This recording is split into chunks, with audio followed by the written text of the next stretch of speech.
नमस्कार. मी प्राध्यापिका मेधा जाते. चातुर्मास्य श्रीमद भागवत सेवेतील आजचा आपला 19वा दिवस. श्री गणेशाय नमः. ओम नमो भगवते वासुदेवाय. ओम नमः शिवाय. वक्रतुंड महाकाय सूर्यकोटि समप्रभ निर्विघ्नं कुरु मे देव सर्वकार्येषु सर्वदा. या कुंदेंद्रुतुषारहार धवला या शुभ्रवस्त्रामृता या वीणावरदंडमंडितकरा या श्वेतपद्मासना या ब्रह्माच्युतशंकरप्रभृतिभिर् देवैः सदा वन्दिता सा मां पातु सरस्वती भगवती निःशेषजाड्यापहा. गुरुर्ब्रह्मा गुरुर्विष्णू गुरुर्देवो महेश्वरा गुरु साक्षात परब्रह्म तस्मै श्री गुरुवे नमः. शंकराच्या म्हणजे संतापाची गोष्ट वगैरे ऐकली आपण. सतीच्या मृत्यूनंतर सर्वजण भगवंताला भगवान शंकराला पाया पडायला कैलासावर जातात. कैलासवर गेल्यावर शंकर हे म्हणजे लगेच प्रसन्न होतात. मैत्रेयी विदुरजींना जी कथा सांगतायत त्याच्यात ते म्हणतात, विदुरजी, ब्रह्माजींनी शंकरांना प्रार्थना केल्यावर ते प्रसन्नतापूर्वक हसत म्हणाले की प्रजापते, भगवंताच्या मायेने मोहित दक्षाप्रमाणे नासमजांच्या म्हणजे दक्षाला त्याने अगदी किरकोळीत काढलं. खरं तर त्याचा हा अपराध खूप मोठा आहे, पण ज्याला म्हणजे पोच नाही त्याच्याबद्दल काय आपण चर्चा करायची. त्यामुळं मी त्याच्या अविचाराची नासमजाची बद्दल काहीच बोलत नाही, चर्चा करत नाही, ते लक्षातही ठेवत नाही. मी तर केवळ त्याला सावधान करण्यासाठी किंबहुना तसे वागणाऱ्या अन्य लोकांना सावधान करण्यासाठी थोडा दंड दिला, बस. ह्याच्यापेक्षा माझा काहीही हेतू नव्हता. म्हणजे किती स्वच्छ भगवान शंकर सांगताय. दक्ष प्रजापतीचे मस्तक जळून गेले. आता त्यांची म्हणजे त्यांना बकऱ्याचं शिर लावा, कारण यज्ञ तर पूर्ण करायचं आहे. त्यांचं धड पडलं एका बाजूला. तुम्ही त्याला बकऱ्याचं यज्ञ पशु बकरा आहे तिथं त्याचं शिर लावा. मित्रदेवाच्या मुखात आपला यज्ञभाग पाहिला आणि मग ते म्हणाले की पुषा बारीक दळलेले अन्नपदार्थ खाणारे आहेत, ते त्या यजमानाच्या दातांनी भक्षण करू देत. मग अन्य सर्व देवतांचे अंग प्रत्यंग स्वस्थ व्हावे, कारण की त्यांना यज्ञाच्या वाचलेल्या पदार्थात त्यांनी मला भाग देतो असं प्रथम भाग म्हणजे द्यायला तयार झालेले आहेत. तर मी आता म्हणजे त्याच्याबद्दल काही बोलणार नाही, कारण तिथं माझा आविर्भाग असतोच हे इनडायरेक्टली शिव सांगतायत. अध्वर्यू आदी याज्ञिकात ज्यांच्या भुजा तुटून गेल्या आहेत, ते अश्विनी कुमारांच्या भुजांनी, ज्यांचे हात नष्ट झाले आहेत ते पुरुषांच्या हातांनी काम करत. भृगुजींच्या बकऱ्यासारखी दाढी व मिशा येऊ, म्हणजे त्यांची दाढी त्यांनी तोडलेली असती ती. मैत्रेयी म्हणतात, विदुरजी, तेव्हा भगवान शंकराचे वचन ऐकून पुन्हा आता यज्ञ सफल होणार, तो अर्धवट राहणार नाही, हे ऐकून सगळ्यांना खूप आनंद झाला. सर्वजण धन्य धन्य धन्य धन्य धन्य शंकर शिवशंकर म्हणू लागले, जय जयकार करू लागले. नंतर सर्व देवता ऋषींनी महादेवजींना विनंती केली की दक्षाच्या यज्ञात आपण स्वतः यावे आणि तिथली दुरावस्था पाहून जे काही करायचं आहे, तुम्ही जे वरदान दिलं आहे ते सफल होतं आहे का नाही बघावं. मग त्या विनंतीला मान देऊन ते ब्रह्माजींबरोबर गेले. तिथे जसे शंकरांनी म्हटले होते त्याप्रमाणे सर्व कार्य घडले आणि दक्षाला यज्ञपशु बकऱ्याचं तोंड लावलं गेलं, मस्तक लावले गेले. मस्तक जोडल्याबरोबर रुद्रदेवाची दृष्टी पडताच दक्ष तत्काळ झोपेतून जागा व्हावा तसा जागा झाला आणि आपल्यासमोर शिवांना पाहिल्यावर दक्षाचे म्हणजे शंकरद्रोहाने कलुषित हृदय केवळ त्यांच्या म्हणजे शंकरांच्या दर्शनाने इतकं स्वच्छ झालं की शरदकालीन चांदणं जसं असतं तशाप्रमाणे अतिशय स्वच्छ मन झालं आणि त्यांना खूप पश्चाताप झाला. ते महादेवजींची स्तुती करू लागले. आणि आता मात्र महादेवजींबरोबर त्यांना आपली प्रिय कन्या सती आठवत होती. त्यांना दुःख अनावर झालं, त्यांचे हृदय भरून आले. सतीचे स्मरण झाल्यामुळे स्नेह उत्कंठा, कारण त्यांना म्हणजे डोळ्यात अश्रू आले, हृदय दाटून आलं, त्यांच्या तोंडून शब्द फुटेना. प्रेमविह्वल आणि परमबुद्धिमान प्रजापतींनी जसजसे हृदयातील आवेग दाबून टाकले आणि मग पुन्हा विशुद्ध अंतःकरणाने भगवान शिवांची स्तुती केली. दक्ष म्हणाले, भगवान, मी आपला अपराध केला होता, परंतु आपण मला दंड करून शिक्षा केली आणि माझ्यावर एक प्रकारे अनुग्रहच केला. कारण मला आता कळून चुकले की त्रिदेवांमधले जे शासक आहेत, जगतचालक आहेत, त्यातले एक आपण आहात. आपण आणि श्रीहरी केवळ एकरूप आहात. म्हणजे मी आपली उपेक्षा केली त्याबद्दल मी पुन्हा माफी मागतो, असं ते सांगतात. आमच्यासारख्या यज्ञयागादी करणाऱ्यांना सुद्धा केवळ कृपा करायला आपण कसे विसराल?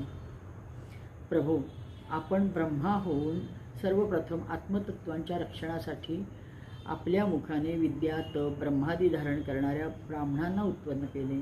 जसे गुराखी काठी घेऊन गायींचे रक्षण करतो, तसे आपण त्या ब्राह्मणांची सर्व प्रकारे विपत्तीतून रक्षण करता. मी आपल्या तत्वाला जाणत नव्हतो, त्यामुळेच भर सभेत मी आपणास माझ्या अत्यंत वाईट वाग्बाणांनी आपला वेध घेतला.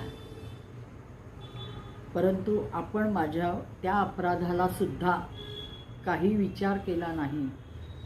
तर आपल्यासारख्या पूज्यदम महाभावांच्या अपराध केल्यामुळे मला मात्र नरकात जावे लागले असते, पण त्यातूनही ते माझं पतन थांबवलं आणि आपण माझ्या दंड देऊन करुणादृष्टीने माझा उद्धार करून माझ्याकडनं हा यज्ञपूर्तीसाठी मला पुनर्जीवित केले. म्हणजे पुन्हा शिवांना प्रणाम करतात. म्हणजे जे असतं बकऱ्याचं तोंड लागलेलं, पण त्या तोंडाने सुद्धा ते आता शिवस्तुती करतायत. मैत्रेयजी म्हणतात, आशुतोष शंकरांकडून अशा प्रकारे आपला अपराध क्षमा करून घेऊन दक्षाने ब्रह्माजींच्या सांगण्यावरून उपाध्याय ऋत्विजादींच्या साहाय्याने यज्ञकार्याला आरंभ केला. यज्ञ संपन्न करण्याच्या उद्देशाने रुद्रगण संबंधी भूतपिशाच्यांच्या संसर्गजनाने त्यांनी प्रथम दोषित शांतीसाठी 3 पात्रात विष्णू भगवानांसाठी तयार केलेला पुरोराज नामक चरू होता, तो हातात घेतला, त्याचे हवन केले. विदुरजी त्या हवीस हातात घेऊन अध्वर्यूसहित उभ्या असलेल्या यजमान दक्षाने अत्यंत विशुद्ध, आता तो पूर्ण आमूलाग्र बदलला होता. त्याला आपल्या सगळ्या चुका कळल्या होत्या आणि त्याच्या डोळ्यात एकीकडे आपला यज्ञ पूर्ण होतोय. हा खूप मोठा अपराध आहे. यज्ञ अर्धवट सोडण्याच्या, आपण करत असलेल्या महान यज्ञाला जर अर्धवट सोडलं असतं तर खूपच चूक झाली असती. मग ह्याचं पूर्ण जाणीव आहे. म्हणून भगवंताला स्मरण करत अत्यंत विशुद्ध अंतःकरणाने हातात पुरोडास घेऊन तो तिथं उभा आहे आणि त्याचा तो भाव जाणून साक्षात भगवान तिथं प्रकट झाले. बृहत एवं रथंतर नामक सामस्तोत्र, जिचे पंख आहेत, त्या गरुडजींद्वारा जवळ आलेल्या भगवानांनी दशदिशा प्रकाशित केल्या. अतिशय सगळीकडं प्रचंड प्रकाश पसरला भगवंताच्या येण्याने. आपल्या अंगकांतीने सर्व इतर देवतांचे तेज भगवंतांनी आपोआप हरण करून घेतलं.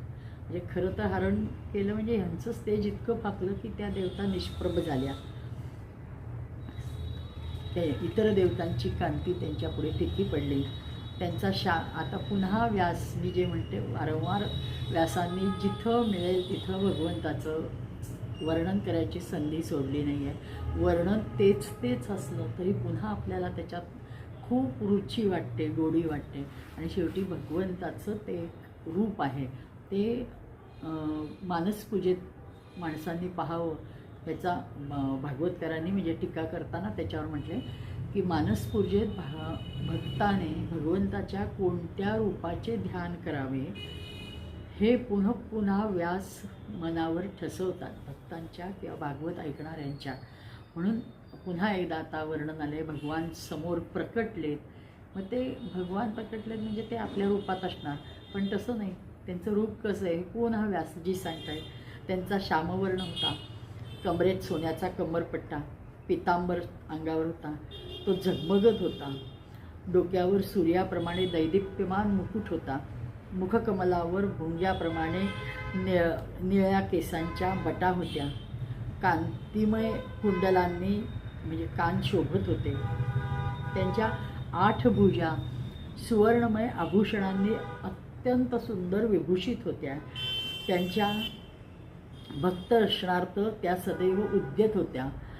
8 भुजांमध्ये त्यांनी शंख, पद्म, चक्र, बाण, धनुष्य, गदा, खड्ग आणि ढाल अशी आयुधं घेतलेली होती. आणि ते एखाद्या फुललेल्या कन्हेरीच्या फुलांच्या झाडाप्रमाणे वाटत होते. अतिशय सुरेख स्वरूप त्यांचं दिसत होतं. भगवान आले आहेत हे पाहून इंद्र, ब्रह्मा, महादेव सगळेच देवता पटापट उभे राहिले. भगवंताचं ते रूप पाहिलं वगैरे हा भाग वेगळा, पण त्यांचं उभे इतक्या तत्काळ सर्व देवता उभ्या राहिल्या. त्यांच्या मस्तकावर चंद्राप्रमाणे शुभ्र चंद्र शोभत होता आणि दोन्हीकडं त्यांचे पार्षदगण त्यांच्यावर चौऱ्या ढाळत होते आणि पंखे हलवत होते. भगवान आले आहेत हे पाहून हे सर्व देवता उभारल्यावर गंधर्व आदींनी तत्काळ नमस्कार केला आणि त्यांच्या तेजामुळे किती कांती सुरेख आहे याकडे ते सर्वजण मुग्ध होऊन बघत राहिले. त्यांचे जसे आवाकून भगवंताचं रूप त्यांचे डोळे पाहत होते, तसं त्यांची जीभ किंवा वाणीसुद्धा लुळी पडली होती. कारण इतके ते असे झाले होते की काय रूप आहे भगवंताचं, म्हणून त्यांची जीभ लडखडत होती. ते सर्वच्या सर्व अतिशय आश्चर्यचकित झाले होते. त्यांनी मस्तकावर आपले पुन्हा पुन्हा हात जोडले आणि भगवंताला शरण गेले आणि नमस्कार केला. जरी भगवंताचा महिमा ब्रह्मादींच्या डोक्यात, आता ब्रह्माजींच्या म्हणले बरं का, म्हणजे की जे प्रत्यक्ष त्रिदेवांमधले श्रेष्ठ सृष्टी उत्पन्न करणारे आहेत, पण त्यांच्यात डोक्यात सुद्धा भगवंताचा महिमा पोचत नाही असं वर्णन आहे. म्हणजे आपण कुठे किस झाडकी पत्ते म्हणजे काहीच नाही, पण ते स्वच्छ सांगताहेत. भगवंताचे सर्वप्रथम प्रजापती दक्षच पूजा करतात. एका उत्तम पात्रात सर्व पूजा सामुग्री आणतात. नंदसनंदादी पार्षदांनी घेरलेल्या प्रजापतीचे परमगुरू भगवान यज्ञेश्वराजवळ जाऊन अत्यंत आनंदित होऊन विनीत भावाने प्रभूला प्रार्थना करतात. आणि मग दक्ष म्हणतात, भगवान आपल्या स्वरूपात आपण बुद्धीच्या जागृत आदी संपूर्ण अवस्थांशिवाय शुद्ध आहात, चिन्मय आहात, भेदरहित आहात आणि निर्भय आहात. आपण मायेचा तिरस्कार करून स्वतंत्र रूपाने विराजमान आहात. पण गंमत अशी आहे की जर आपण मायेचा जीवभावाचा स्वीकार केला तरीसुद्धा त्याच मायेत आपण स्थित होता आणि एखाद्या अज्ञानाप्रमाणे भासू लागता. ही सगळी तीही आपली मायाच असते. आपण अलौकिक आहात, म्हणजे खूप अद्भुत आपले चरित्र आहे असं म्हणतो मी आपल्याला शरण आहे. हे यज्ञपुरुषा भगवान यज्ञनारायणा, माझ्या यज्ञस्थळी तू अवतीर्ण झाला आहेस. माझं किती अहोभाग्य आहे आणि माझ्याकडनं यज्ञ पूर्ण करून घेतोय म्हणून तो पुन्हा पुन्हा वंदन करतो. मग जे ऋत्विज असतात ते म्हणतात, उपाधिरहित प्रभो, भगवान रुद्राचे प्रधान अनुचर नंदीश्वराच्या शापाने आमची बुद्धी भ्रष्ट झाली होती, फसली होती. आता आम्ही आपल्या तत्वास आणि जाणत नव्हतो ते आता आम्ही निश्चित जाणू. ह्याच कर्माची हीच देवता आहे अशी व्यवस्था जी केली आहे त्या धर्मप्रवृत्तीचे प्रयोजक वेदत्रयीने प्रतिपादित यज्ञास आम्ही आपले आता ह्यापुढे स्वरूप आहे हे समजू. म्हणजे यज्ञ हे केवळ आणि केवळ भगवंताचे स्वरूप आहे हे समजू असं स्पष्ट त्या सर्व ऋत्विजांनी भगवंताला प्रार्थना करून सांगितलेलं आहे. बाकीचे उपस्थित सदस्य म्हणाले, जीवांना आश्रय देणाऱ्या हे प्रभू, जो अनेक प्रकारच्या क्लेशांमुळे दुर्गम आहे, त्यात काळरूपी भयंकर सर्व प्रतीक्षा करत बसलाय. काळ म्हणजे सतत प्रतीक्षा करतोय. द्वंद्वरूपी अनेक खड्डे आहेत. दुर्जनरूपी जंगली जीवांचे भय आहेच. शोकरूप दावानल धगधगतोय आणि अशा विश्राम स्थळांशिवाय संसार मार्गात जो अज्ञानी जीव कामनांनी पीडित होऊन विषयरूप मृगतृष्णरूपी पाण्यासाठी देहगेहाचे भारी ओझे वाहतो, डोक्यावर नागवतो, ते आपल्या चरण कमलांना शरण कसे येतील? त्यांना पण आपणच कृपा करा आणि तशी बुद्धी द्या आणि ते आपल्या सर्वांना शरण येऊ देत. आम्ही त्यातलेच एक आहोत, आम्हाला काहीही तत्व वगैरे कळत नाही, तर कृपा करून आम्हाला सांभाळून द्या म्हणून देवांना प्रार्थना सामान्य सदस्य आलेले करतात. नंतर रुद्र भगवान म्हणतात, हे वरदायक प्रभू, आपले उत्तम चरण ह्या संसारात सकाम पुरुषांना संपूर्ण पुरुषार्थाची प्राप्ती करून देतात. ज्यांना कोणत्याही वस्तूची कामना नाही ते निष्काम मुनिजन पण आपले आदरपूर्वक पूजा करतात, सेवन करतात, चरणकमलांना शरण जातात. भृगू म्हणाले, आपल्या गहन मायेने आत्मज्ञान गुप्त आहे, त्यामुळे अज्ञानी निद्रेत झोपलेले असतात. जे ब्रह्मादी देहधारी आत्मज्ञानात उपयोगी आपल्या तत्वात अजून जाणू शकले नाही, असे असून आपण अजून आपल्या शरणागत भक्तांचे आत्मा आणि सुहृद आहात, तरी आपण माझ्यावर प्रसन्न व्हावे. मग आमच्यासारख्यांची गोष्टच काय? म्हणजे ब्रह्माजींची तुलना करून आपण तुच्छ आहोत असं स्वतःला म्हणून घेत आहे आणि आम्हाला कृपा करा असं सांगतायत सगळेच जण. आणि आता ब्रह्माजी स्वतः म्हणतायत की प्रभू, वेगवेगळ्या पदार्थांना जाणणाऱ्या इंद्रियाद्वारा पुरुष जे काही पाहतो ते आपले स्वरूप नाही, कारण आपण ज्ञान आणि शब्दादी विषय व स्तोत्रादी इंद्रियाचे अधिष्ठान आहात. हे सर्व आपल्यात आश्रयस्थ आहेत. वास्तविक आपण ह्या मायामय प्रपंचापासून पूर्णपणे अलिप्त आहात. मग भगवान इंद्रनारायण म्हणतो की अच्युता, आपले हे जगताला प्रकाशमान करणारे रूप देवद्रोहांचा संहार करणाऱ्या अष्टभुजांनी सुशोभित आहे, ज्यात आपण सदैव नाना आयुधे धारण करत असता. हे आमच्या मनाला व नेत्राला परम आनंद देणारे आहे. ही गोष्ट विशेषत्वाने लक्षात घेण्यासारखी आहे की आपली कोणतीच देवता आयुधरहित नाही. सर्व देवतांच्या जवळ म्हणजे स्वसंरक्षणार्थ आयुध आहेत आणि दुष्टांच्या निर्दालनार्थ.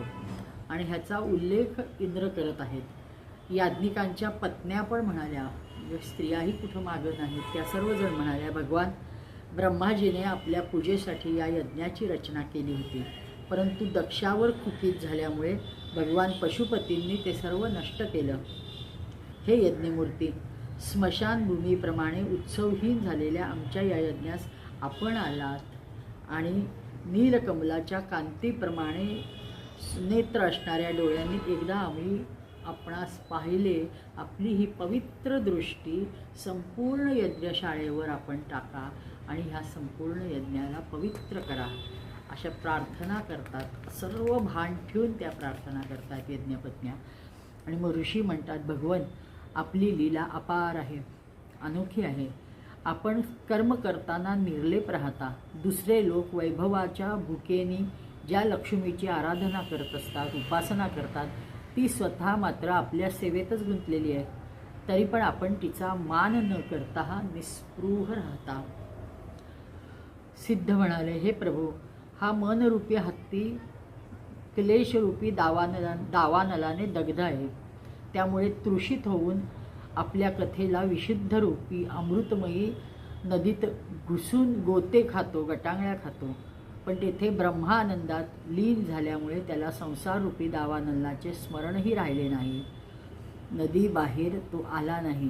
जिथं आपण आहात, आपली कथा आहे, त्या कथेत तो रमतो असं त्यांनी सांगितलं आहे. यजमान पत्नी म्हणाली की हे सर्व समर्थ परमेश्वर, आपले स्वागत असो. मी आपणास नमस्कार करते. आपण माझ्यावर प्रसन्न व्हावे. हे लक्ष्मीपती, आपली प्रिया लक्ष्मी सहित आपण आमचे रक्षण करावे. हे यज्ञेश्वरा, ज्याप्रमाणे मस्तकाशिवाय माणसाचे शरीर चांगले वाटत नाही, त्याचप्रमाणे आपण आल्याशिवाय यज्ञाला शोभा येत नाही. लोकपाल म्हणाले, अनंत परमात्मन, आपण समस्त अंतःकरणाचे साक्षी आहात. सारे जगत आपल्या द्वारात पाहिले जाते. आपण कायिक माईक पदार्थ ग्रहण करणारे आहात आणि आपण पंचभूतास शरीरात जो आपला संबंध आहे ती आपली केवळ माया आहे. इंद्रियांना आपण प्रत्यक्ष दिसणे शक्य आहे का? योगेश्वर म्हणाले, प्रभो, जो पुरुष संपूर्ण विश्वाचे आत्मा आपण भगवान आणि स्वतः यात फरक करत नाही, त्याच्या एवढा प्रिय आपणाला कोणी नाही. म्हणजे सतत एकत्वाने पाहणं, त्याच्याशी तादात्म्य होणं हे किती गरजेचं आहे हे सहज हे योगेश्वर सांगून जात आहेत. योग युज्यते धातूच असा आहे की जोडलं जाणं आणि त्या नावाप्रमाणे त्यांनी आपली प्रार्थना विधित केली आहे. तथापि भक्तवत्सल, जे लोक आपल्यावर स्वामीभाव ठेवून अनन्य भावाने आपली सेवा करतात त्यांच्यावर आपण कृपा करा. जीवांच्या अदृष्टवश ज्यांना सत्वादी गुणात फार विभिन्नता म्हणजे येते, त्या आपल्या मायेच्या द्वारा जगाची उत्पत्ती, स्थिती, लय ह्यासाठी ब्रह्मादी विभिन्न रूपे आपणच धारण करता आणि भेदबुद्धी उपस्थित करता. वास्तविक आपल्या स्वरूपस्थितीने आपण अजिबात भेदभाव नाही. ब्रह्मस्वरूप वेद म्हणाले, आपण ब्रह्मादीच्या उत्पत्तीसाठी शुद्ध सत्वात स्वीकार करता व त्याबरोबर निर्गुण आपण आहात. अशा आपले तत्व मी जाणत नाही की ब्रह्मादी स्वतःही ते फारसे जाणत नाही, अशा आपणास मी नमन करतो. अग्निदेव म्हणाले, भगवन, आपल्याच तेजाने प्रज्वलित होऊन मी श्रेष्ठ यज्ञात देवतांजवळ घृत मिश्रित हवी पोचवण्याचं काम करतो. आपला साक्षात यज्ञपुरुष तसेच यज्ञरक्षक आपणच साक्षात यज्ञपुरुष आणि यज्ञरक्षक आहात. अग्निहोत्र, दर्श, पौर्णिमा, चातुर्मास्य, पशु, सोम या 5 प्रकारचे यज्ञ आपलेच स्वरूप आहे. तसेच आश्रावय, अस्तु, श्रौषट, यजे, यजुआम, वषट हे 5 प्रकारचे यजुर्मंत्राने आपलेच पूजन होत असते. अशा आपणास मी पुन्हा पुन्हा वंदन करतो. देवता म्हणाल्या की आपण आदिपुरुष आहात. पूर्वकल्पांचा अंत होईपर्यंत आपण कार्यरूप अशा प्रपंचात पोटात सामावून प्रलयकाली पाण्यात शेषनागाच्या उत्तम शयेवर शयन केलेत. आपल्या आध्यात्मिक स्वरूपाचे लोकादिवासा सिद्धगणपण आपल्या हृदयात चिंतन करत असतात. गंधर्व म्हणाले, देवा, मरीची आदी ऋषी, ब्रह्मा, इंद्र, रुद्रादी देवता आपल्या अंशाचे अंश आहेत. हे महत्तम, आपण संपूर्ण विश्व आपल्या खेळाची सामुग्री आहे. म्हणजे जे तिथं उपस्थित होते त्या प्रत्येकाने काहीतरी भगवंताबद्दल 4 वाक्य 4 शब्द बोलले. आता विद्याधर आणि ब्राह्मण म्हणाले की हे प्रभू, परमपुरुषार्थाच्या प्राप्तीचे साधनरूप हा मानवदेह मिळून पण जीव जर आपल्या मायेने मोहित होत असेल, मी आणि मीपणाच्या अहंकारात अभिमानात जात असेल, तर नंतर दुर्बुद्धी आपल्या जीवलगांकडून तिरस्कृत होण्याशिवाय त्याला काहीही पर्याय नाही. वेळीच सावध होणं किती गरजेचं आहे हे आपल्याला वेगवेगळ्या मार्गाने हे भागवतकार सांगत आहेत. ब्राह्मण म्हणतात की भगवान, आपण यज्ञ आहात, आपण हवी आहात, आपणच अग्नी आहात आणि स्वयं मंत्रही आपण आहात. आपण समिधा आहात, कुशा व यज्ञपात्र आपणच आहात. सदस्य, ऋत्विज, धर्मपत्नी, देवता, अग्निहोत्र, स्वदा, सोमरस, घृत आणि पशु हे सर्व आपलीच रूपे आहेत. वेदमूर्ती म्हणतात, यज्ञ आणि त्याचा संकल्प दोन्ही आपण आहात. पूर्वकाळी आपण अतिविशाल वराहरूप धारण केलेत आणि रसातळात बुडलेल्या पृथ्वीला लीलया बाहेर काढले. मैत्रेयजी सांगतात, आता बंधू विदुर, जेव्हा अशा प्रकारे सर्व लोक यज्ञरक्षस भगवान ऋषिकेशाची स्तुती करू लागले, तेव्हा परमचतुर दक्षाने रुद्रपार्षद वीरभद्राने ध्वंस केलेला यज्ञ पुन्हा सुरू केला आणि वातावरण एकदम बदलून गेलं. सगळीकडं आनंद झाला. श्रीहरी फक्त सर्वांच्या भावाचा भोगता आहे. त्याने त्रिपाल पुरोड रूप आपल्या भागाने आणखीनच प्रसन्न होऊन दक्षाने संबोधित करून, भगवान स्वतः आता दक्षाला संबोधित करून म्हणतायत की अरे, जगताचे परमकारण मीच, ब्रह्मा महादेव माझेच आत्मा ईश्वर साक्षी आहेत. तसेच स्वयंप्रकाश आणि उपाधिशून्य तेही आहेत. आम्ही तिघेही आहोत. हे विप्रवर, आपल्या त्रिगुणात्मक मायेला स्वीकारून मीच जगत रचना, पालन, संहार सर्व काही घडवून आणतो. मीच कर्वानुरूप ब्रह्मा विष्णू महेश आहे. जो भेदरहित विशुद्ध परब्रह्म स्वरूप मी आहे, यातच अज्ञानी पुरुष ब्रह्मा, रुद्र आणि समस्त जीवांना विभिन्न रूपाने समजतो पाहतात. त्याप्रमाणे मनुष्य आपले डोके व हात इत्यादी जसे आपल्या अंगात वेगळे वेगळे म्हणून पाहत असतात, इतकं आम्ही एकरूपता त्यांनी सांगितलेली आहे. हे ब्रह्मन, आम्ही ब्रह्मा विष्णू महेश तीनही स्वरूपतः एक आहोत. आम्ही संपूर्ण जीवरूप आहोत. तरी तो आमच्यात काहीही भेद करत नाही. जो भेद करत नाही त्याला आम्ही शांती प्रदान करतो.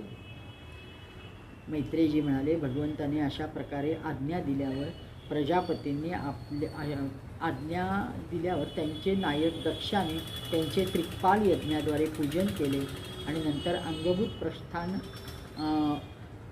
दोन्ही प्रकारच्या यज्ञाने अन्य देवतांचे अर्चन केले. अंगभूत व प्रधान अशा दोन्ही प्रकारच्या ह्याने आणि एकाग्र चित्ताने शंकराचे, आता शंकराला यज्ञभाग पोचवलाय, यज्ञशेष रूप त्यांच्या भागाने यजन केले आणि समाप्तीच्या वेळी केल्या जाणाऱ्या उद्वसान नामक कर्माने सोमपायी अशा तसेच दुसऱ्या देवतांचे यजन करून यज्ञाचा उपसंहार केला आणि ऋत्विजांसही अवधृत स्नान केले. अवभृत शब्द तो चुकून ग्रह झाला. नंतर ज्यांना आपल्या पुरुषार्थानेच सर्व प्रकारच्या सिद्धी प्राप्त होतात, त्या दक्ष प्रजापतीस तुझी सदा धर्मात बुद्धी राहो असा आशीर्वाद सर्व देवतांनी दिला आणि त्या स्वर्गलोकी निघून गेल्या. विदुरजी ऐकले की दर्शकंद्या सतीने अशा प्रकारे आपले पूर्व शरीर त्यागून नंतर हिमालयाची पत्नी मेनाच्या गर्भातून जन्म घेतला. त्याप्रमाणे जन्म घेतला आणि शक्तिसृष्टीच्या आरंभी पुन्हा ईश्वराचाच जशी आश्रय घेते, त्याप्रमाणे अनन्यपरायण श्री अंबिकाजींनी पण ह्याही जन्मात एकमात्र आश्रय प्रियतम शंकरांनाच वरले. विदुरजी, दक्ष यज्ञाचा विध्वंस करणाऱ्या भगवान शिवशंकरांचे हे चरित्र मी बृहस्पती शिष्य परमभागवत उद्धवजींकडनं ऐकले आणि कुरुनंदन महादेवजींचे हे पावन चरित्र जे ऐकतो त्याचे यश आणि आयुष्य वाढते. हे याचं कथा श्रवणाचं फळ सांगितलं आहे.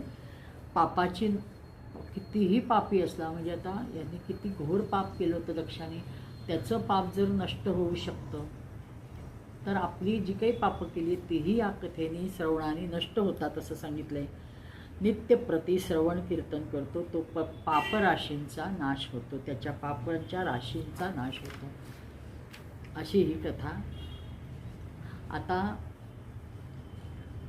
पुढं ह्या 3 कन्या झाल्या दक्ष ह्याच्या मनुच्या, स्वयंभू मनुच्या, आकृती, प्रसूती आणि देवहूती, आणि त्यांचा सगळा वंश आणि त्यांचे हा भाग आपण पाहिला.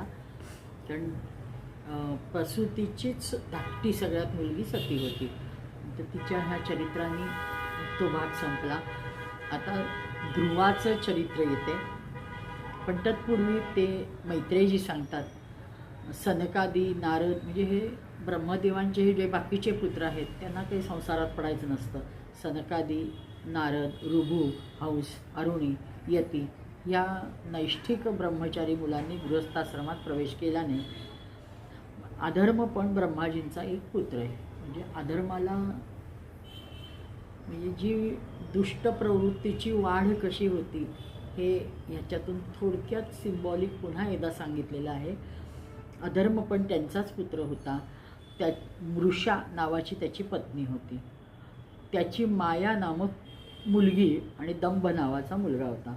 त्या दोघांनी निवृत्ती म्हणजे त्या दोघांना निवृत्ती घेऊन गेला, कारण तो संतानहीन होता. दंभ आणि मायेपासून म्हणजे त्या दोघांचाच पुढं विवाह झाला. त्यांच्यापासून लोभ आणि निकृती म्हणजे शठथा लबाडी हे उत्पन्न झाले. त्यांच्यापासून क्रोध आणि हिंसा तसेच कलह आणि त्याची बहीण दुरुक्ती म्हणजे शिवीची सुद्धा उगम, शिवी ज्याला आपण म्हणतो त्या दुरुक्ती, वाईट उक्ती किंवा वाईट वचन शब्द, वाईट शब्द यांचा उच्चार करणं म्हणजे शिवी देणं, त्याची उत्पत्तीसुद्धा ह्या अधर्माच्या वंशात आहे असं सांगितलं आहे. हे साधू शिरोमणी, ह्या दुरुक्तीपासून कलीने भय आणि मृत्यू उत्पन्न केले आणि त्या दोघांपासून यातना आणि नरक उत्पन्न झाले. हे निष्पाप विदुरजी, अशा प्रकारे मी अत्यंत संक्षेपाने अधर्माचा वंशविस्तार सांगितला. ह्याचा शक्यतो त्याग करून माणसाने पुण्यमार्गाकडे जाण्याचा प्रयत्न करावा.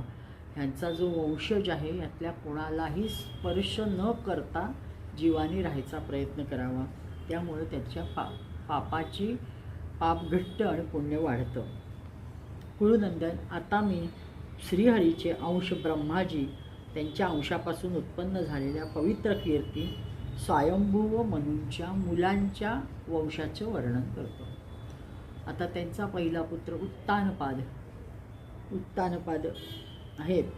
मनुपुत्र प्रियव्रत आणि उत्तानपाद हे 2 मुलं भगवान वायुदेवापासून उत्पन्न झाल्यामुळे हे दोघे संसार रक्षणात तत्पर होते.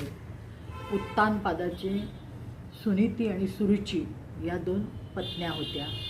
त्यामध्ये सुरुची राजाला प्रिय होती आणि सुनीती ही ध्रुवाची माता होती.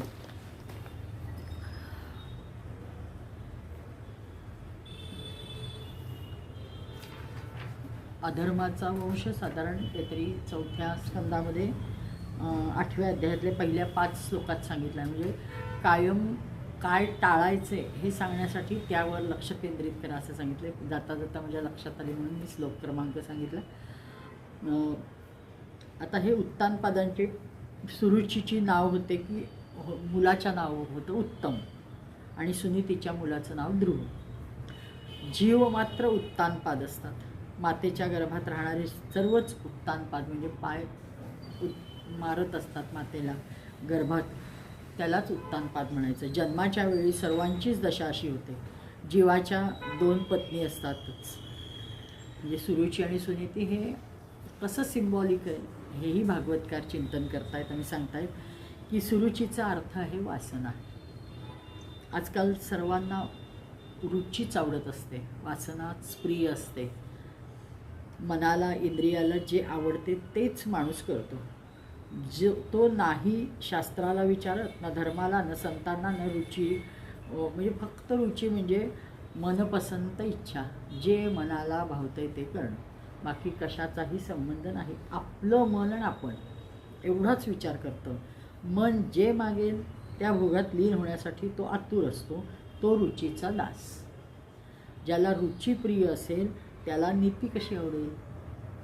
म्हणजे साहजिकच आहे ना. कारण मनाला जे भावतंय ते आपल्या देहाला, एकूणच सर्व व्यवस्थेला ते चालत नाही. म्हणजे आपण साध्या साध्या पदार्थांवरनं बघितलं की तेलकट पदार्थ वगैरे, अति गोड खाणं, अति तेलकट खाणं हे आपल्या शरीराला हानी पोचवणारं असतं.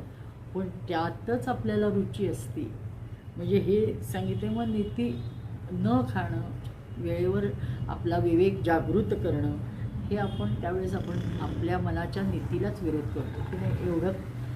एवढं काय होतंय, मग ते एवढं असतं की एवढं होतं. म्हणजे 1 डिशपेक्षा 10 डिश झाल्या तरी आपल्याला एखाद दिवशी मग असं म्हणतो. असं करत आपण सापेक्षता आपल्या बोलण्यानेच बदलत राहतो. थोडक्यात मनुष्य मात्राला सुनीती म्हणजे नीतीशी अधिक प्रेम कधीही नसतं. मग ते उत्तानपादाला नव्हतं यात काही विशेष नाही. ती प्रिय कधीही होऊच शकत नाही. जीवमात्रांविषयी हीच गोष्ट आहे. एखादा अर्थात याला अपवाद असू शकतो. अत्यंत कठोर आणि स्वनियंत्रण ज्याचं आहे, स्वयं अनुशासन उत्तम करणारा माणूस तो निश्चितच सुनीतीचंच आग्रह धरेल. पण ही काय म्हणतात हे फार कमी पाहायला मिळतात लोक, ज्याला सदाचारयुक्त संयमपूर्ण जीवन आवडत नसते. जीव वासनेच्या अधीन होऊन विलासी जीवन जगू इच्छितो. जीव नीतीच्या अधीन राहू इच्छित नाही. त्याला वाटत असते की सुरुचीच्या अधून जर आपण अधीन गेलो तरच आपल्याला आनंद आहे आणि उत्तम फळ मिळतं. आणि म्हणून सुरुचीच्या मुलाचे नाव उत्तम आहे. उत म्हणजे ईश्वर, तम म्हणजे अंधकार, अंधकार म्हणजे अज्ञान. ईश्वराच्या स्वरूपाचे अज्ञान हेच उत्तमाचे स्वरूप आहे. म्हणजे किती भागवतकार आपल्याला सगळ्या गोष्टींचं विश्लेषण करून सांगतायत की आपण वेळोवेळी किती सावध व्हायला पाहिजे आणि जीवाने आपलं कल्याण साधलंच पाहिजे. एकमात्र हा मनुष्यजन्म आहे आणि त्याच्यात जर आपण भागवतापर्यंत पोचलो आहे तर आपण जीवाचं कल्याण जास्तीत जास्त लवकर करणं गरजेचं आहे. आणि काळ कुणासाठीही थांबत नाही, त्याची घोडदौड चालू असते. पण वेळेवर आपण क्षणोक्षणी जागरूक राहून जर आपण सावध राहिलो तर आपण ह्या सगळ्या कचाट्यातून सुटू शकतो. आणि त्यासाठी सुनीतीला आपल्याला जवळ करणं गरजेचं असतं. इंद्रियाचे दास झाल्यावर ईश्वराच्या स्वरूपाचे ज्ञान कधीही होणार नाही. जो सुरुचीत फसला जातो तो विलासी जीवन जगतो. त्याला ईश्वराच्या स्वरूपाचे ज्ञान होत नाही, होणारही नाही. तो ईश्वराला ओळखूच शकत नाही. ईश्वराचे ज्ञान विलासी पुरुषाला न होता फक्त विरक्ताला होते, कारण त्याचा बेस हा त्याग असतो. गीता म्हणते की व्यक्तीला ईश्वराचे ज्ञान कोणत्या व्यक्तीला होऊ शकते, तर ज्या व्यक्तीत सत्वगुण वाढलेला आहे त्याला ज्ञान मिळते. सात्विक गुणांची वृद्धी संपूर्ण संयमपूर्ण जीवन जगण्याने प्राप्त होत असते. इंद्रिय व विषय यांच्या संयोगाने जे क्षणिक सुख मिळते ते खरे सुख नसते, तो केवळ आभास असतो. खाजवल्याने सुख नव्हे तर सुखाचा आभास असतो. माणसाच्या प्रत्येक इंद्रियाला विषय उपभोगांची इच्छा असते. शहाणपण तर येत असतं पण मात्र ते टिकत नाही. इंद्रिय आणि विषय यांच्या संयोगाने क्षणिक सुख मिळते. म्हणजे थोडक्यात काय, ही कथा दुसऱ्या तिसऱ्या कोणाची नसून आपलीच आहे. उत्तानपाद म्हणजे आपणच. आपल्यालाच रुची गोड असते, आपल्यालाच आवड गोड असते, आपल्यालाच मन मानेल तिकडं जायचं असतं. हे जीवात्मा यात्रा करण्यास निघाला आहे. म्हणजे आपला जीवात्मा क्षणिक सुखासाठी माणूस संपूर्ण दिवस गाढवासारखी मेहनत करतो. दिवसभर कष्टाचे डोंगर डोक्यावर घेऊन भटकत असतो आणि क्षणिक सुखासाठी किती चिंता किती कष्ट सहन करतो. आणि विषय सुख क्षणिकच नाही तर तुच्छही आहे. ध्रुव अविनाशी ब्रह्मानंदाचे भजनानंदाचे स्वरूप आहे. जीव जेव्हा ब्रह्मानंदाकडे जाऊ लागतो तेव्हा सुरुची मध्येच विघ्न उपस्थित करते. म्हणजे ध्रुव उत्तानपादाच्या मांडीवर बसायला गेल्यावर तिने त्याला हुसकावून लावलं आहे ना, त्याचं विश्लेषण ते करताय की जीव आणि ब्रह्म यांचे ऐक्य सुरुची होऊ देत नाही. मोहमाया ममता काय म्हणतात जिव्हा लोलुप्य अशा अनेक अडसरमध्ये घालत असते. जो मनुष्य सुरुचीच्या अधीन आहे तो समजावा की तो कामाधीन आहे. उत्तानपादाच्या ह्या राण्या थोडक्यात कशा असतात हे वर्णन सांगितलं. आता उत्तानपाद राजा सहज एकदा सिंहासनावर बसला असता. शेजारी सुरुची पण असते आणि तिचा मुलगा उत्तम खेळत असतो. तो खेळता खेळता उठतो आणि वडिलांच्या मांडीवर येऊन बसतो. ध्रुवही त्याच्याशी तिथं खेळत असतो. तो पण बघतो आपल्या वडिलांच्या मांडीवर उत्तम जाऊन बसला आहे. तो पटकन येतो आणि तो चढायला जातो त्यांच्या मांडीवर. तर ती पटकन अडवती त्याला आणि हे काय करतेस ती. आणि म्हणजे तो ज्यावेळेस उत्तानपादाला दिसतं तर त्याला एक क्षणिक मोह पडतो की घेऊ त्यालाही घेऊ मांडीवर, म्हणून तो उचलायला लागतो. तर ती अडवते. ते म्हणजे तुम्ही काय करताय, त्याला का वर घेता. वये पोरते थोर होऊन गेले, वये थोरते चोर होऊन गेले, संत म्हणतात त्यांच्या मुखी की अरे मुलांशी खेळताना मला आनंद मिळतो. मुले आपल्या मनात जे असते तेच बोलतात. त्याला बसायचं तो म्हणतो आहे म्हणून मी सहज बसवायला चाललो होतो. निष्पाप असतं लहान मूल वगैरे, तर ती खूप भडकते. आणि ती त्याला बाजूला करते आणि मग ती खूप वाघबाण असे काही काढते की ध्रुवाला ते खूप लागतात आणि हा स्त्री लंपट असल्यामुळं तिने डोळे वटारले आणि काय करताय म्हणून जोरात ओरडले की तो एक शब्द पुढं काहीही बोलत नाही उत्तानपात. तो गप्प बसतो आणि हा हात वर करून उभारलेला असतो, मला घ्या. मग ती म्हणते चल इथून निघ तू, आणि राजाच्या मांडीवर बसण्याची तुझी अजिबात पात्रता नाही. तू सुनीतीचा पुत्र आहेस, राजाच्या मांडीवर तू बसूच शकत नाहीस. मग ती ध्रुवाने विचारले की माते काय मी म्हणजे माझ्या पित्याचा पुत्र नाही का, फक्त मातेचा आहे का? त्यावर सुरुची त्यावेळी ठोकून दिले की आई, तुझी आई राणी नाही, इथली सम्राज्ञी मी आहे, म्हणून ती दासी होण्याच्या सुद्धा लायकीची नाही असं ती सांगते. आणि तुला जर तिथं बसायचं असेल तर तू वनात जा, तप कर, आराधना ईश्वराची कर आणि माझ्या पोटी जन्म घे, आणि भगवंत प्रसन्न झाले तर मग तू माझ्या पोटी जन्माला आल्यावर तुला त्या मांडीवर बसता येईल. म्हणजे केवढाच्या केवढा उपद्व्याप ती लहान मुलाला सांगते. आणि हा कासावीस होतो, रडत घरी येतो. तवर बाकीच्या दासींनी येऊन राणीला ही बातमी सुनीतीला दिलेलीच असते काय झालं ते का. मग तरी ती त्याचं सांत्वन करायसाठी म्हणते, का रडतोयस बाळा, तुला काय झालं? अत्यंत संस्कार क्षमता असलेली एक प्रकारची विलक्षण धारणा असणारी सुनीती असते. त्यामुळं ती कोणत्याही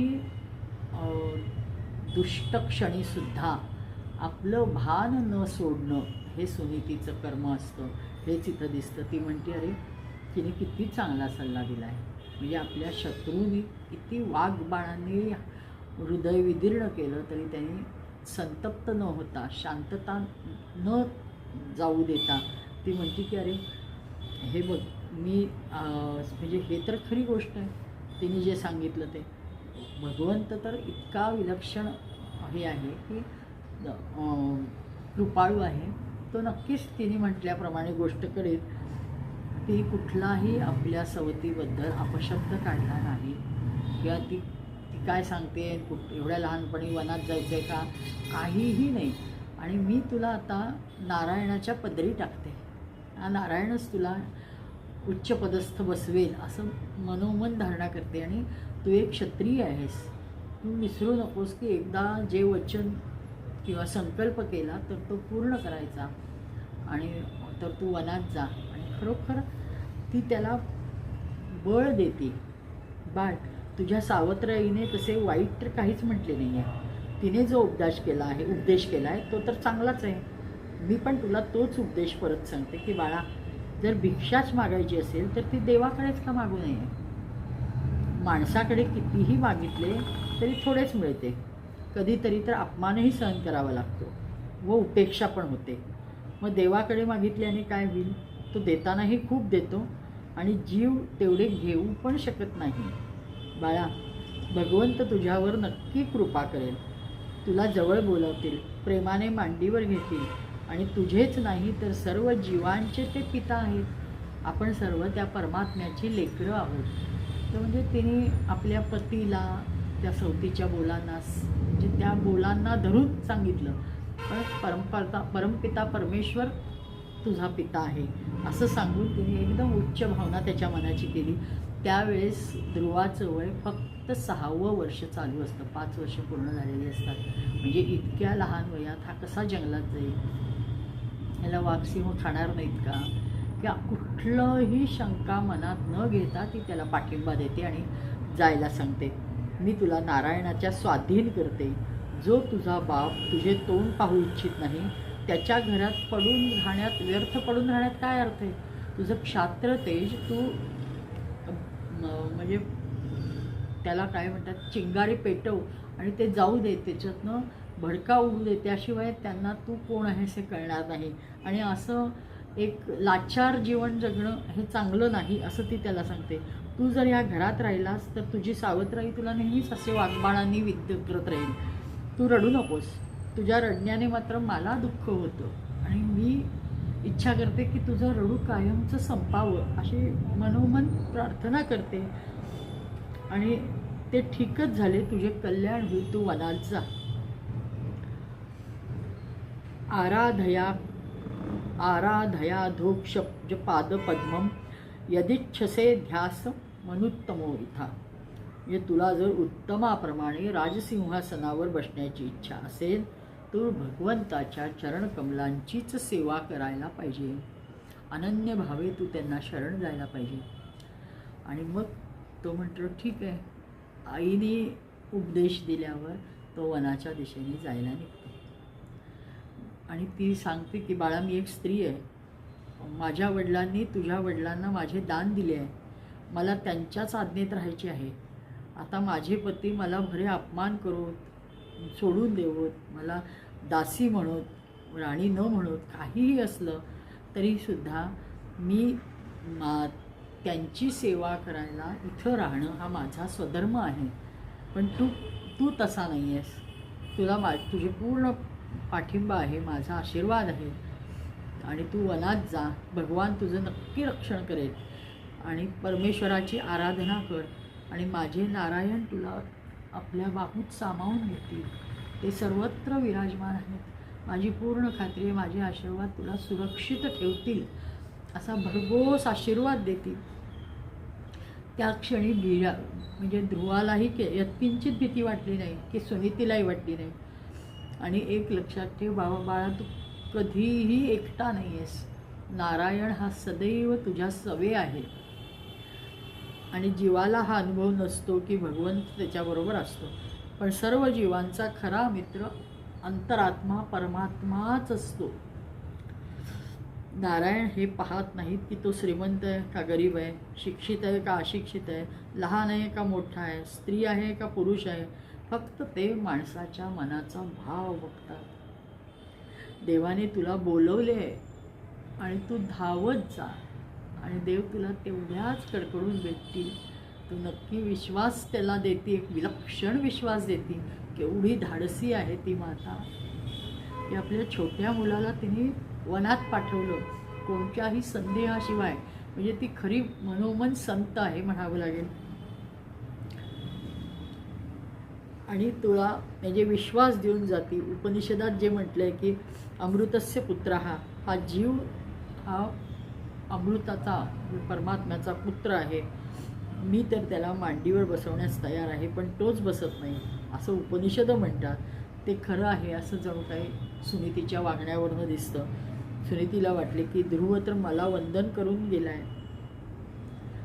तोच ती सांगते की ह्याला मनात किंचितही जर भगवंत भेटायचे असेल तर कुणाबद्दलही विषाद नको किंवा द्वेष नको किंवा ईर्ष्या नको किंवा वाईट भावना नको. म्हणून ते म्हणते की अरे मला तर तू वंदन केलंस, पण तुझी जी राजवाड्यात असलेली आई आहे तिलाही वंदन कर. आणि तू जे सांगितलंस तो सल्ला मी मानला असं सांग आणि तिला नमस्कार करून जा. म्हणजे केवढं मोठं मन असेल तिचं. आणि तिने ते संस्कार त्याच्यावर रुजवले. मनातला त्याच्या कुभाव गेला तरच भगवान तिथं येणार आहेत ना. म्हणजे किती पुढचा विचार ती करते. अत्यंत धोरणीपणाने तिने त्याला नमस्कार करायला पाठवलेला आहे. आणि त्याला जा म्हणते, तू माझा शहाणा मुलगा आहेस. पूर्वजन्मीच्या कर्माचे फळ म्हणून तुला हा अपमान सहन करावा लागला. बघा कुण्या तरी जन्मात तू आपल्या सावत्र आईचाही अपमान केला असशील, कारण हे आपलं जीवन आहे, हे आपल्या पूर्वकर्माचा फेरा आहे. तू मागच्या जन्मात तिचा काहीतरी अपमान केला असशील म्हणून तिने तुझा आत्ता अपमान केला असं समज. आणि बाकी कुठलाही मनात दोष न धरता रोष न धरता तू जा आणि तिला सांग आणि गा. त्याप्रमाणे तो जातो सुरुचीलाही नमस्कार करण्यासाठी. म्हणजे किती सुनीती धन्य आहे. ज्या घरात असेल अशा सुनीती म्हणजे स्त्रिया असतील का उदात्त विचार करणाऱ्या. म्हणजे आजच्या काळात तर खूप अवघडच आहे. आणि सुरुची घरोघरी खूप वाढत आहेत म्हणजे त्यांचं प्रमाण. आणि नीतीला तर आपण काडीमोल चाललेलो आहे. हा 5 वर्षाचा ध्रुवकुमार सावत्राईला नमस्कार करायला गेला. ती आयटीत आसनावर बसलेली होती. ध्रुवाने कोणत्याही मनात विकार न आणता साष्टांग दंडवत केले. सुरुचीने विचारले, तू का नमस्कार करतोय मला? तर तो म्हणतो, माते, तू सांगितल्याप्रमाणे मी वनात जात आहे, म्हणून मी आशीर्वाद घ्यायला आलो आहे. एक क्षणभर सुरुचीचे मन पाझरतं आणि अरे आपण काय बोलून गेलो असं मनात येतं.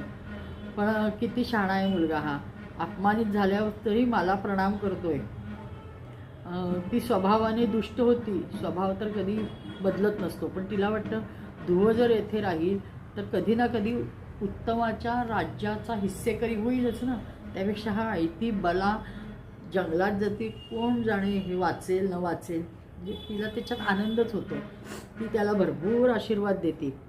ठीक आहे, तू वनात जातोच आहेस तर जा. अरे तुला खूप माझे भरघोस आशीर्वाद आहेत म्हणते, जा आनंदाने जा. ध्रुवाने नमस्कार केला. तिच्या मनात इतर बाकी कुठलाही भाव आला नाही. तिने स्वार्थ काय आहे आणि त्याच्या जाण्याने आपण किती आपल्याला ते कळणार आहे जाणं हे मनात आलं आणि ती गेली. सत्कर्माचे फळ जोपर्यंत ठीक पदरात पडत नाही तोपर्यंत स्वभाव सुधारत नाही. जे शुकाचार्य म्हणतात, 5 वर्षाचा बालक मातांचे आशीर्वाद घेऊन वनात गेला. भागवताची माता आपल्या मुलाला तपश्चर्येसाठी वनात पाठवते आणि आजकालच्या माता मुलाला सिनेमा आणि अन्य गोष्टी मोबाईल हातात देऊन नवीन प्रलोभनं दाखवतात आणि तुझं कल्याण होईल सांगते. त्याप्रमाणे म्हणजे हा बालक अत्यंत शांतपणाने जायला निघतो. कोणत्याही हिंस्र पशूंची त्याच्या मनात म्हणजे कल्पनाच नसते. त्या देवाला आपण प्राप्त करायचं एवढा एकच विचार असतो आणि तो सगळ्यांना वडिलांनाही प्रणाम करतो, सर्वांचे आशीर्वाद घेऊन जंगलात जातो आणि जरा म्हणजे पुढं गेल्यावर त्याला हाक येते, ध्रुव असं. मला इथं कोण हाक मारत आहे? तर ते हे नारद. तर नारदांना ध्रुवाचं सगळं कळलेलं असतं आणि त्यांना आश्चर्य वाटतं, एवढा लहान मुलगा भगवंता भेटीसाठी निघाला आहे आणि तर ते खूप त्याला प्रलोभनं दाखवतात. ते म्हणतात, अरे कुठं निघालास? तो म्हणतो, मी देवाला भेटायला. म्हणजे इतक्या बालसुलभ स्वभावाप्रमाणे तो सांगतो की मी देवाला भेटायला निघाला. तर अरे देव काय असा सहज नसतो भेटत, त्याला खूप तप करावं लागतो, खूप जप करावा लागतो. आणि नारदांनी तिथं त्याला ओम नमो भगवते वासुदेवाय जप दिलेला आहे आणि अखंड त्याचं हे नाव घ्यायचं. आणि नारद सांगतात, आणि तुला जमणार आहे का? त्यापेक्षा त्याच्या डोक्यावरनं हात फिरवतात, म्हणतात, अरे लहान आहेस, कुणीतरी काहीतरी बोललं, त्याचा राग कसला मनात धरायचा? त्यापेक्षा तू घरी जा आणि शांत चित्ताने 1-2 दिवसात काळ गेला की हे सगळं विसरून जाशील. तर तू म्हणतो की छे हे कसं शक्य आहे? मी एक क्षत्रिय पुत्र आहे आणि मला शक्य नाही आहे परत जाणं. मी तसं संकल्प करून बाहेर पडलेलो आहे, तर मी देवाला प्राप्त करूनच जाणार. ह्या छोट्या 5 वर्षाच्या मुलाचे एवढे दृढ निश्चयी शब्द ऐकून नारदांना मनोमन आनंद होतो. ते त्याच्या डोक्यावरून हात फिरवतात. सगळे राहिलेले विकार नष्ट होत अशी मनोमन कामना करतात आणि त्याला गुरुमंत्र दिल्याप्रमाणे सांगतात सर्व काही. आणि मग तो भगवान, तुला माहिती आहे का त्याचं दर्शन कसं असेल? ते तो म्हणतात, म्हणजे काय? अरे भगवंताचे दर्शन घेण्यास वनात जातो आहेस, तो परमपिता आहे, तो कसा असेल तुला माहिती आहे का? तर तो म्हणतो, नाही, तो भेटल्यावरच मला कळेल ना. मला आत्ता कसं? म्हणजे अत्यंत सुरेख संवाद आहे. नारदालाही खूप आनंद येत असतो त्या छोट्या मुलाशी बोलताना. ते नारद म्हणतात, अरे नाही, पण मला जो माझा घरात अपमान झाला आहे त्या घरात मी आता राहू शकत नाही. आपल्या पित्याच्या राजसिंहासनावर न बसण्याचा मी निश्चय केला आहे. याच जन्मी भगवंताचे दर्शन करण्याचाही मी निश्चयच केलेला आहे. तर जर शक्य असेल तर मला मार्गदर्शन करा, नाही तर माझा रस्ता मोकळा करा, असं स्वच्छ सांगतो तो छोटा 5 वर्षाचा मुलगा. म्हणजे इतकं आपल्या मतावर किती ठाम असतो. म्हणजे तो सांगतात की नाही ठीक आहे, तू नारद म्हणतात ध्यान म्हणजे तुला मानसपूजा करायला पाहिजे. तू इथून जवळच मधुवन आहे गंगा किनारी वृंदावनाजवळ, तिथं जा त्या मधुवनात अतिशय सुरेख ठिकाण आहे. ते यमुनेच्या काठी आहे, परमपवित्र आहे. तिथं भगवान श्रीहरींचा सदैव वास असतो. वृंदावन प्रेमभूमी आहे. तेथे राहून भजन केल्याने मन लवकर शुद्ध होते. वृंदावन दिव्य भूमी आहे. जीव आणि शिव यांचे पटकन मिलन तिथं होत असतं. ध्रुवाने विचारले की वृंदावनात जाऊन परमेश्वराची आराधना म्हणजे मी काय करू? तर ते सांगतात की मनाने मानसपूजा करतो. चतुर्भुज नारायणाचे मानसपूजा कर. ईश्वरात मन सतत संलग्न राहिले पाहिजे. मग मानसपूजा म्हणजे काय? ते सांगतात अरे मनाने त्या रूपाची कल्पना करायची आणि ते रूप आपल्या सतत समोर आहे, आपल्याला दर्शन द्यायला आले असा भाव ठेव असं सांगतात. आणि मग आपल्याजवळ काही विरक्त संन्याशांनी सुद्धा मानसपूजा करणे उत्तम आहे असं सांगितलेलं आहे. स्वतः शंकराचार्य सांगतात केवळ मानसपूजा गृहस्थाने करून चालणार नाही, तर ती प्रत्यक्ष पूजाही करायला पाहिजे गृहस्थाला. पण ह्याला ते सांगताना सांगतात की तू मानसपूजा कर. आपल्याला आपण पूजा देवघरात करायची तो भाग वेगळा, पण शक्य असेल तेव्हा हे जे व्यासाने पुन्हा वर्णन केले त्या रूपामध्ये भगवंताचं मनोमन दर्शन घेऊन रोज 1-2 मिनटं जरी मानसपूजा करणं शक्य झालं तर जीवाने ती करावी. डोंगरे महाराज तर त्याच्यावर फार म्हणजे उत्तम सांगायचे की केलीच पाहिजे जीवाने मानसपूजा. जर तुम्ही ह्या मार्गाकडे लागला असाल, सत्वप्रधान जीवन जगण्याचा तुमचा आग्रह वाढीस लागला असेल, तर तुम्ही मानसपूजा ही केलीच पाहिजे. आणि मानसपूजेचं विलक्षण महत्त्व आहे हे ते सांगतात. मग प्रत्यक्ष म्हणजे घडलेला प्रसंगही आहे, पण नंतर बघू. पण मग नारद ध्रुवाला म्हणतात की मी तुला मंत्र देतो, ओम नमो भगवते वासुदेवाय. अखंड याचा तू जप कर, सारखं म्हणायचं ओम नमो भगवते वासुदेवाय. आणि मग जो कोणी वासुदेव आहे तो तुझ्या समोर येईल. आपलं संचित प्रारब्ध कर्म जाळण्यासाठी माणसाला 3 जन्म घ्यावे लागतात असं भगवान गीतेत सांगतात. बहुनाम जन्मनाम अंत. विद्वानांनी बहुनाम म्हणजे 3 जन्म केलेला आहे कमीत कमी. पण आपल्या कर्माच्या क्षयासाठी योग्यांना, ज्ञानी लोकांना 3 जन्म घ्यावेच लागतात असे आहे. जरी आहे तरी भागवतात म्हटले आहे की जप करण्याने 6 महिन्यात भगवत प्राप्ती होते. कारण याला झाली ना ध्रुवाला फक्त 6 महिन्यात. नारद आता उत्तानपाद राजाकडे आला, त्याला सांगितलं आणि भगवंताचं वर्णन सांगितलं. तो कसा आहे, पितांबर नेसलेला आहे, कानी कुंडल आहेत, मकर कुंडल खूप लखलख लखलख करत असतात, मस्तकावर मुकुट आहे, इथं वर मोरपीस लावलेला आहे, गळ्यात वैजयंती माळा आहेत, कौस्तुभमणी विराजतो आणि त्याचं प्रफुल्लित तेज असं आहे की करोडो सूर्यासमान तेजस्वी आहे. ह्याचं तू आता त्या रूपात आणि हा मंत्र म्हणत आणि ते रूप आठवत तू बस जप कर. 3 वेळा स्नान. मग हे जे 6 महिने त्यांनी काढलेले आहे, तो मधुवनात आला. पहिल्या दिवशी त्याने अनशन केले. 3 दिवस त्याने फलाहार घेतला. अन्नाच्या आहाराने रजोगुणांची, फलाहाराने सत्वगुणांची वृद्धी होत असते. दुसऱ्या महिन्यात त्यांनी संयम अजून वाढवला. एकसारखा 6 दिवस तो ध्यानात राहू लागला. तिसऱ्या महिन्यात एकसारखे 9 दिवस तो ध्यानात बसू लागला. आता त्याने फलाहारही सोडला. हळूहळू संयम वाढवला आणि भक्ती वाढवली. एकदा का विषयांचा त्याग केला तर त्या विषयात पुन्हा मन आणि इंद्रिय जाऊ शकत नाही. चौथ्या महिन्यात त्याने यमुनेचे पाणी पिऊन 12 दिवस एकाच आसनावर बसून जप सुरू केला. 5व्या महिन्यात पाणी पण सोडले, तो फक्त वायुभक्षण करू लागला. 15 दिवसपर्यंत आता त्यांनी आपले आसन जमवले. फक्त जप करायचा आणि सलग 15 दिवस एका आसनावर बसायचं. आता 6वा महिना लागला आणि तोपर्यंत परमात्म्याचे काही दर्शन त्याला झालेले नसते. एका आसनावर बसून राहील. आता महिनाभर पूर्ण एका आसनावर बसून राहील. आता त्यांनी पण केला 15 दिवसाचे एकदम महिना. निश्चय जर दृढ असेल तर भगवंत अवश्य भेटतातच. वृत्ती ब्रह्माकार होत असते, तिला अखंड ब्रह्माकार ठेवणे मात्र कठीण काम असते.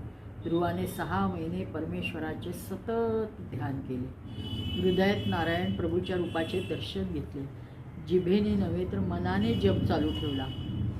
ध्रुवाच्या घोर तपश्चर्येने प्रभावित होऊन देवगणांनी भगवंताला प्रार्थना केल्यावर, देवा बघा त्याला, ते एवढ्या छोट्या मुलाला काहीतरी प्रकट व्हा त्याच्यापुढं असं सांगतात आणि त्यांना दर्शन द्या.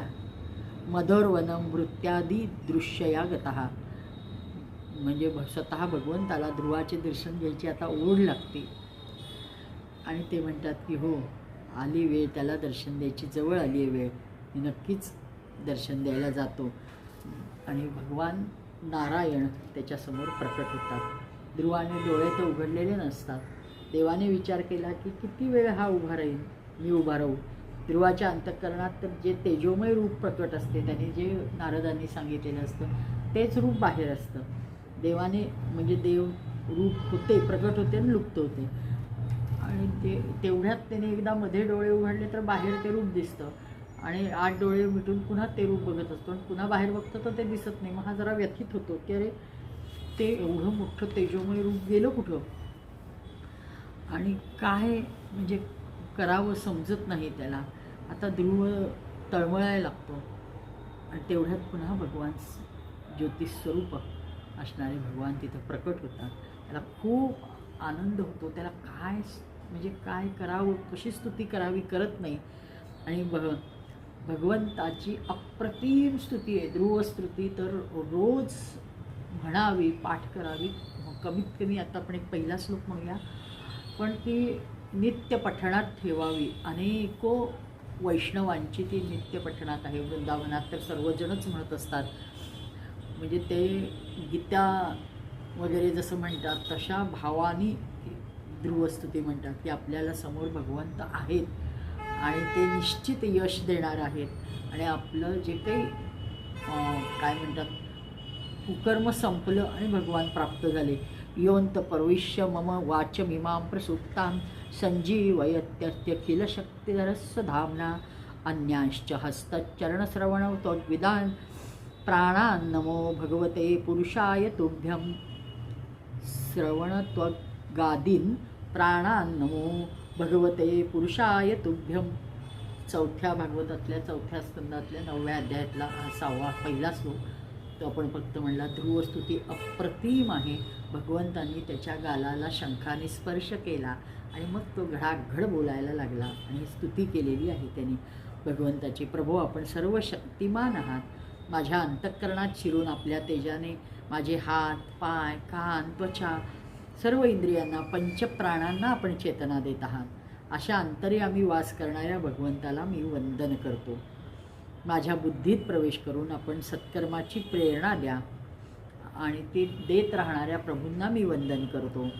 मी आपणास कसे विसरू. आपण स्तुती जे करणार नाही तो खरोखर आपली स्तुती जो करणार नाही तो कृतज्ञच म्हणावा लागेल. आपण तर माणसाला जन्ममरणांच्या चक्रातून मुक्त करता. आपल्याला कामादी विषयांच्या इच्छेने भजणारे मूर्ख आहेतही. पण भगवान, मी आपल्याला केवळ माझी एक इच्छा आहे. आणि मग भगवान म्हणतात अरे मी प्रसन्न आहे, तू सांग काय हवं ते. आणि तो म्हणतो की मी ध्रुवाने म्हणजे विद्वानांचे प्रवचन ऐकण्याची इच्छा व्यक्त केली की मला सांगा की काय केल्याने मला ही शांती मिळेल. ते म्हणतात अरे आता तुला काही करायची गरज नाही. आणि मग मला असं मांडीवर बसायचं होतं, ते माझ्या वडिलांनी नकारलं हे ते सांगतात. तर ते म्हणतात काही भिऊ नको, तू म्हणजे 36,000 वर्ष सांगितले ध्रुवाचं राज्य, तू अनेको वर्ष गादीवर बसशील, तू उत्तम राज्य करशील आणि अंती तू मालाच येऊन प्राप्त होशील असं हे देतात. आणि भगवान अंतर्धान पावतात. मग त्याला ध्रुवाला खूप वाईट वाटतं की अरे आता ज्ञान झालेलं असतं.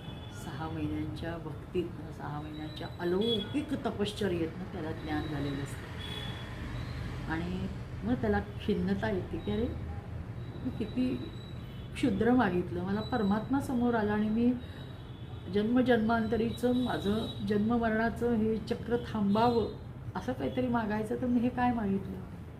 मला असं वडिलांच्या मांडीवरनं हाकललं आणि तुझं ध्रुवपद देवाने सांगितलं आढळपद आहे, आणि मला हे आढळपदासाठी मी एवढं केलं असं. म्हणजे तो खूप स्वतःवर खिन्न होतो. आणि मग नारद येतात. नारद त्याला म्हणतात काय ध्रुव बाळा बरा आहेस का? त्याला इतका आनंद होतो तो त्यांच्या, आता ते आपले गुरु आहेत, त्यांच्या मार्गदर्शनाने मला ईश्वराचं दर्शन झालं आहे म्हणून तो त्यांना साष्टांग दंडवत घालतो. आणि तो म्हणतो आता काय करणार? तो म्हणतो आता मी राजवाड्यात परत जाणार. तो जायला निघतो. मग नारद तवर जाऊन उत्तानपादाला बातमी सांगतात. उत्तानपादाला ज्यावेळेस ध्रुव निघून जातो त्यावेळेस खूप पश्चाताप झालेला असतो. आपलं खूप चुकलं आहे, काहीतरी म्हणजे आपल्या हातनं निसटलं आहे असं त्याला वाटायला लागलेलं असतं. आणि सुरुचीलाही थोडा पश्चाताप व्हायला लागलेला असतो. आणि किती दिवस तो दिसला नाही, महिना झाला, 2 महिने. आणि सुनीती मात्र शांतपणे आपल्या जपजाप्यात मुलाला सर्व बाजूंनी सुरक्षितता मिळावी म्हणून ती प्रार्थना करत असते घरात बसून. आणि त्याला आता आईला भेटून मला देव भेटले, कधी एकदा घरी जातो आणि आईला सांगतो असं झालेलं असतं. तो पळत निघतो, घरी निघतो. एक वेळ मला म्हणजे आईने सांगितलेलं असतं मला एक वेळ नमस्कार केला नाही तरी चालेल, पण सावत्र आईला तू नमस्कार करून जा. किती उच्च संस्कार माझ्या आईने मला दिले हे आता सगळं भान त्या केवळ 6 वर्षाच्या मुलाला आलेलं असतं. आणि ध्रुवाला इकडं उत्तानपादाला जाऊन नारद सांगतात की अरे बघ, तो त्याला साक्षात ईश्वराने दर्शन दिलेलं आहे आणि खूप सुंदर आढळपदाचं राज्य म्हणजे त्याला मिळणारे प्राप्त केलेलं आहे त्याने. तू भाग्यवान आहेस, तू असा पुत्र जन्माला घातला आहेस वगैरे त्याची हे कल्यावर त्याला आनंद होतो. तो आपल्या सुरुचीकडे न बघता हत्तीवर बसतो. हत्ती म्हणजे त्याला मिरवणूक काढायसाठी एक हत्ती घेऊन सजवून आपण रथात बसून जातो. त्याला अडवं जातात आणि ध्रुवाला घेऊन परत येतात. ध्रुव म्हणतो की माझ्याबरोबर माझा भाऊ उत्तमालाही घेतो म्हणून तो हत्तीवर उत्तमालाही सोबत घेतो. आणि ते दोघंही बंधू त्यांची वाजत गाजत मिरवणूक येते. सुरुचीला आता पश्चाताप होत असतो. सुनीतीच्या चरणी जाऊन ती म्हणजे माझं चुकलं हे मान्य करते आणि तिच्याही डोळ्यांना धारा लागलेल्या असतात. ध्रुवाला आता राज्याभिषेक होतो, त्याचा भ्रमीशी विवाह होतो. एकदा त्याचा म्हणजे ते पुढची कथा आपण उद्या बघूया. गोपाल कृष्ण भगवान की जय.